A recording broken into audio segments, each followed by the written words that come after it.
Bonsoir, vous êtes les bienvenus sur les antennes de 6 TV, la panafricaine du sport et de la culture. Vous êtes dans votre émission, la spéciale Ligue 1, celle qui vous fait le point complet sur l'ensemble des journées de notre championnat guinéen de première division, avec des images, des séquences, des buts grâce au gigantesque travail de nos envoyés spéciaux déployés sur l'ensemble des pelouses de Ligue 1. Pour savoir ce qui s'est passé au cours de cette 6e journée, c'est dans ce numéro de la spéciale Ligue 1 et c'est juste après ceci.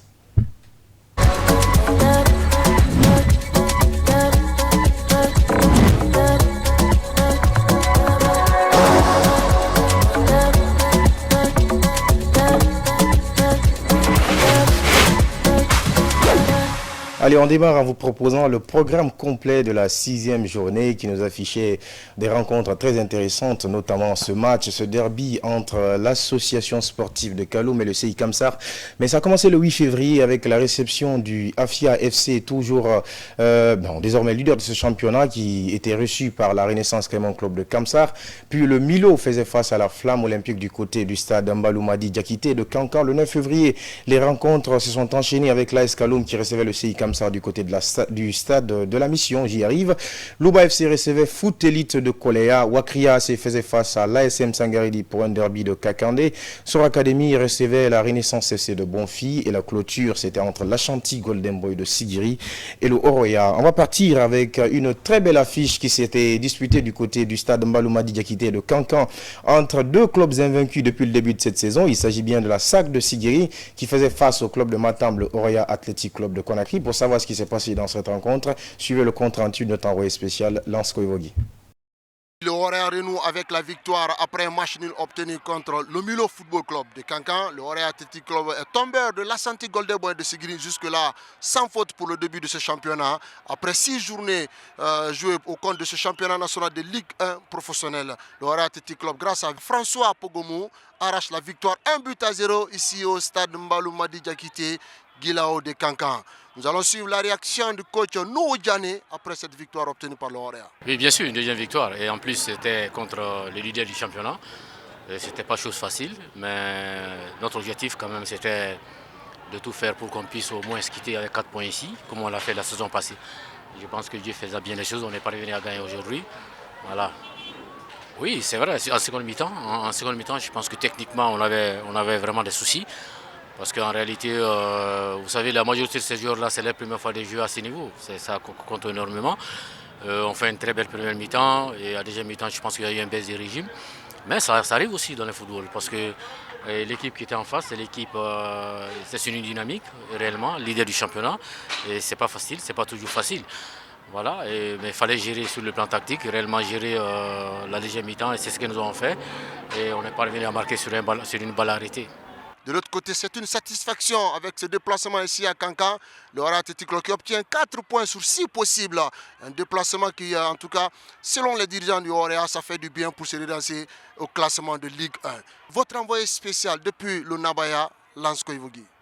De tête rageur de François Potonamou qui a permis au club de Matam de s'imposer et de rester désormais seul club invaincu en Ligue 1 Guico Press. L'autre club de Nabaya recevait la Flamme Olympique au compte de cette 6e journée. On va voir les buts et quelques séquences de cette rencontre où le Milo a cartonné face à la Flamme Olympique. Regardez cette action très bien construite avec ici Moussa Silla qui retrouve son partenaire et la passe envers Seydousso qui sert pratiquement un caviar pour Sekou Mariansané, ailier de cette formation de Milo FC de Kankan. L'ouverture de score 1-0 pour une équipe du Milo qui avait besoin de victoire après son match nul concédé face au Oroya Athletic Club de Matam. Service parfaitement envoyé par Mamadou Seydousso qui a même terminé l'homme du match dans cette rencontre et vous allez découvrir pourquoi, parce qu'il a vraiment brillé face à cette formation de la Flamme Olympique. Et cette passe de Souleymane Diaby Balotelli, on n'a pas compris ce qui s'est passé dans la défense de la Flamme Olympique. Ce ballon qui vient tout doucement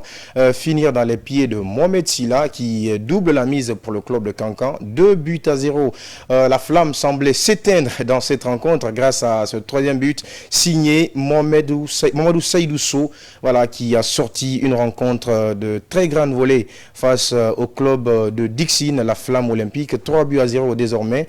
La révolte a été un petit peu signée grâce à cette action qui s'est terminée par un penalty. On va voir si c'était transformé au poids. L'attaquant de la Flamme Olympique qui, dans un premier temps, loupe cette action, mais ensuite, il y a Mohamed Cherif Camara qui suit pour transformer ce ballon et le mettre au fond du filet. 3-1, alors que tout semblait se diriger vers une relance de la formation de la Flamme Olympique. Le Milo n'avait pas dit son dernier mot, notamment grâce à son milieu de terrain. Mamadou Seydousso qui va une nouvelle fois nous gratifier d'un but grâce à cette chevauchée de l'ailier du Milo FC pour retrouver le milieu de terrain qui double son but dans cette rencontre, puisque ce n'était pas le deuxième but du Milo, mais plutôt le quatrième. Score final 4-2. On verra tout à l'heure la réduction du score de la part de la Flamme Olympique qui repartira de Cancan avec 0 point après ses défaites face à la SAG et une autre défaite face au Milo FC de Cancan. On va d'ailleurs suivre la réaction du coach du Milo, Ismaël Kaba, ensuite le joueur Mamadou Seydousso qui a terminé homme du match dans cette rencontre. Ça n'a pas été une surprise pour moi parce que j'ai confiance à mon équipe. Je sais qu'ils vont faire la surprise. D'abord, je vais les féliciter pour le résultat aujourd'hui. On cherche la confiance. Ce n'est pas facile de jouer contre une équipe, surtout des mêmes niveaux, des mêmes générations. Alors aujourd'hui, je vais féliciter les joueurs. On va continuer toujours à travailler. C'est une équipe.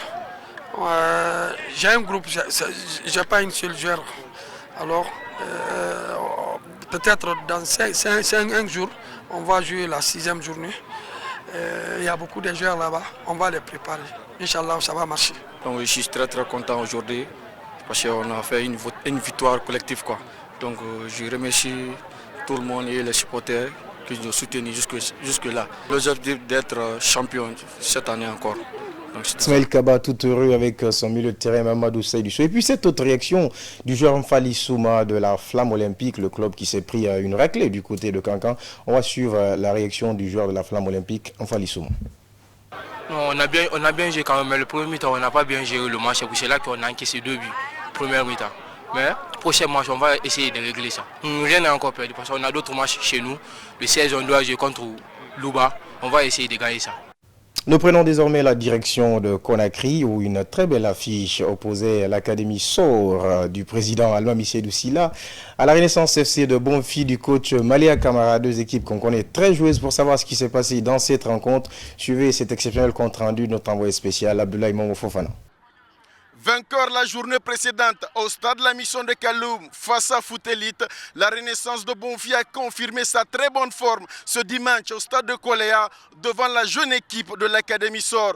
Auteur d'un début complètement maîtrisé, l'ouverture du score intervient à la 41e minute sur cette délice de Mohamed Huila. Fadjabari profite de cette grosse erreur de la défense de l'Académie SOR et ouvre le score. C'est sur cet avantage d'1-0 que les 2 équipes rejoignent les vestiaires. Au retour, la Renaissance poursuit sa bonne domination et Fadja profite et plante son doublé. Sans surprise, la Renaissance s'impose sur le score de 2-0. On voulait suivre la réaction de Mohamed Maléa Camara qui reste satisfait de la performance de ses protégés. Nous sommes des poulains du championnat. Et on évolue petit à petit et on cesse à conserver les points parce qu'en match retour, ça sera une coupe. Donc ce n'est pas facile pour nous parce que nous n'avons pas les ressources de récupération.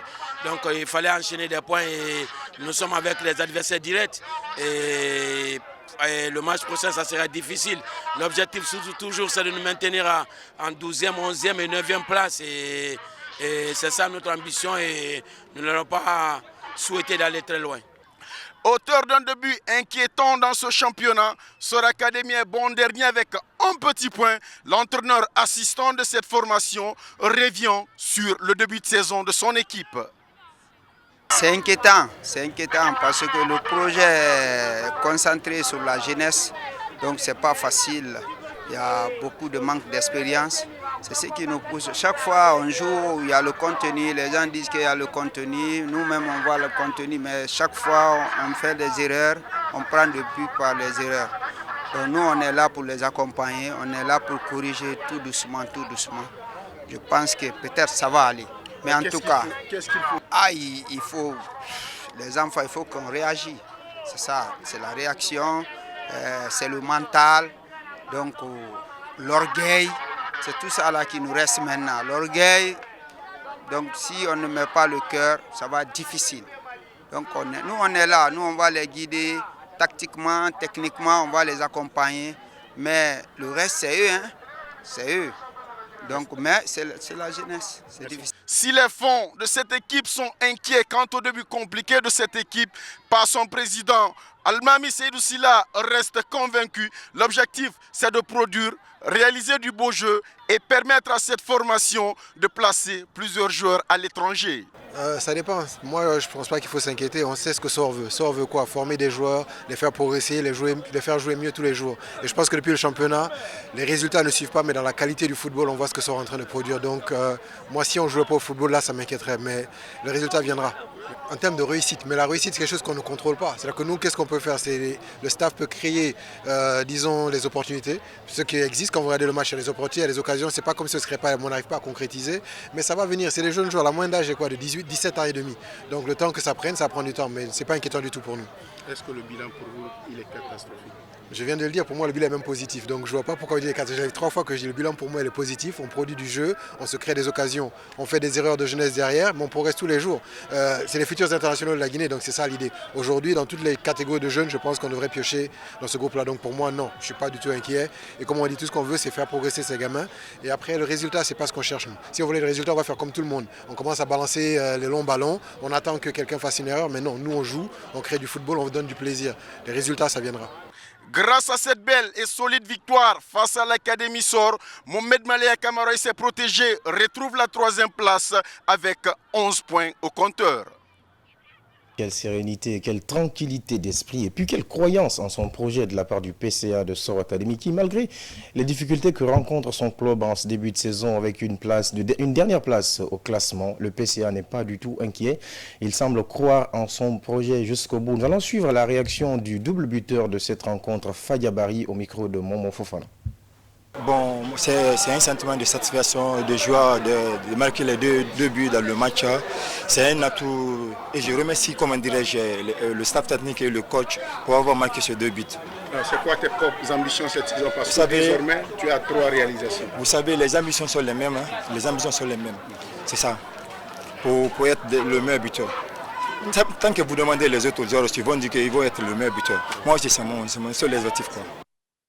Allons ensemble jeter un coup d'œil au résultat complet de cette 6e journée qui avait démarré par un coup d'arrêt pour le Afia Football Club de Conakry, 0 but partout face à la Renaissance Caïman Club de Kamsar. Et puis, ce score fleuve du Milo 4 buts à 2 face à la Flamme Olympique. L'AS Kaloum a encore continué à respirer en s'imposant 1 but à 0 face au club industriel de Kamsar. Le Louba et Foot Elite sont quittés sur un nul des 0 but partout. Également, match nul entre Wakria AC et l'ASM Sangaridi dans un derby de Kakandé qui a tenu toutes ses promesses. 2 buts à 0 en faveur de la Renaissance qui s'est déplacée pour affronter SOR Academy. Et puis, cette victoire précieuse du Orea Athletic Club de Matam du côté de Kankan face à la SAC de Siguiri.